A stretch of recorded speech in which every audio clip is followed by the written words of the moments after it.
श्रावण के सोमवार शुरू होने वाले हैं।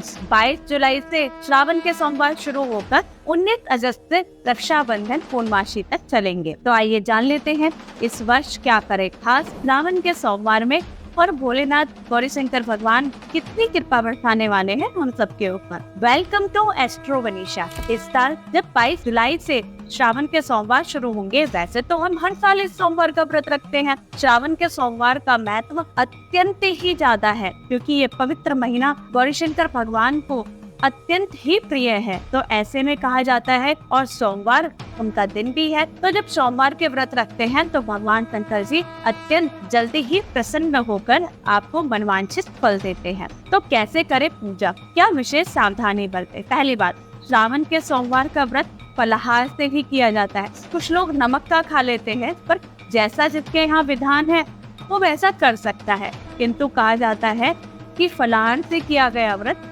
अत्यधिक ज्यादा लगता है। तो इसलिए अगर आपके अंदर सामर्थ्य है तो आप फलाहार खाकर व्रत रख सकते हैं। वैसे तो श्रावण में सोमवार में जैसे आप भगवान शंकर जी की पूजा करते हैं दिन में, वैसे कर सकते हैं। किंतु एक विशेष बात बताने जाती हूँ मैं। सुबह में आप भगवान शंकर जी को जल अभिषेक करने के बाद अगर आप चाहें तो अन्य, जैसे आपको धन धान्य चाहिए तो गन्ने के रस से भगवान शंकर जी का श्रावण के सोमवार में अभिषेक करना बिल्कुल मत भूलिएगा। साथ ही आप पंचामृत से स्नान करा सकते हैं। किंतु अगर कोई व्यक्ति ज्यादा कुछ भी नहीं कर सकता किंतु उसका भाव है तो सिर्फ 1 लोटा जल भी आप चढ़ा देंगे भगवान शंकर जी पे, तब भी भगवान शंकर जी आपसे प्रसन्न हो जाएंगे। तो आपने क्या करना है, जैसे आप विधि विधान से पूजा करते हैं, बेल पत्र धतूरा इत्यादि चढ़ाकर जैसा आप भगवान शंकर जी की पूजा करते हैं श्रावण में, वैसा आप कर सकते हैं।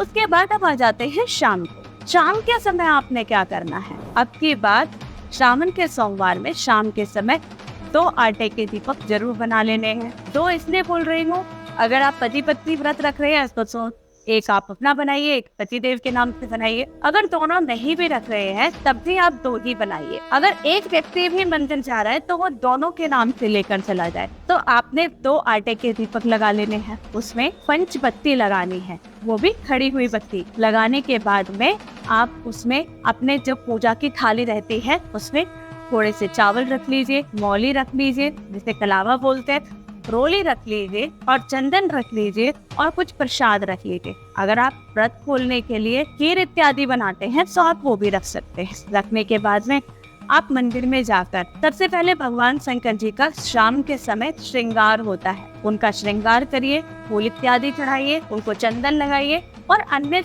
जो वहाँ पर शिव परिवार होता है जैसे गणेश जी, कार्तिकेय, उनको भी आप टीका लगा सकते हैं। बाद में चावल इत्यादि से आप उनकी पूजा कीजिए। अब यहाँ पे बात आ जाती है सुहागिन महिलाओं की। अगर आप सुहागिन महिलाएं पूजा कर रही है भगवान शंकर जी की, गौरी शंकर भगवान की, तो यहाँ पर माता पार्वती और भगवान शंकर जी का शाम के समय में गठबंधन करना बिल्कुल मत भूलिएगा।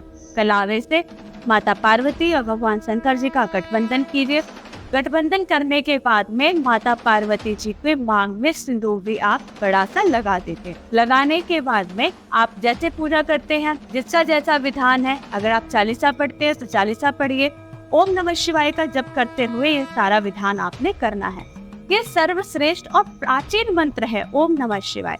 आप इस मंत्र को पढ़िए और फिर सारे कार्य आपने ओम नमः शिवाय करते हुए करना है। पर जब आप वापस आ रहे होंगे तो एक बात जरूर ध्यान रखना है, आपने प्रसाद इत्यादि चढ़ाने के बाद में माता पार्वती जी की मांग में से थोड़ा सा सिंदूर लेकर अपनी मांग में जरूर रख लेना है।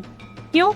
माना जाता है कि जिस प्रकार से माता गौरी का, माता पार्वती का अखंड सौभाग्य है, और देखा आपने भगवान शंकर जी ने जन्म जन्मांतर सिर्फ माता पार्वती जी का वरण किया, वो माता पार्वती को अत्यंत ही प्रेम करते हैं।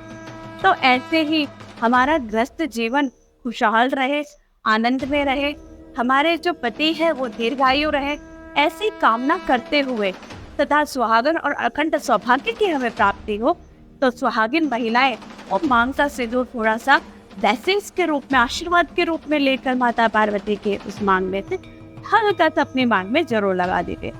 फिर देखिए माँ कैसे आपके ऊपर कृपा करती है। उसके बाद में आप वहाँ से प्रसाद लेकर थोड़ा सा अपने घर में आकर अपना व्रत खोल सकते हैं और श्रावण के सोमवार पूर्ण कर सकते हैं। अगर कुंवारी कन्याएं हैं, वो व्रत रख रही हैं, तो उन्हें गठबंधन और मांग के सिंदूर की आवश्यकता नहीं है।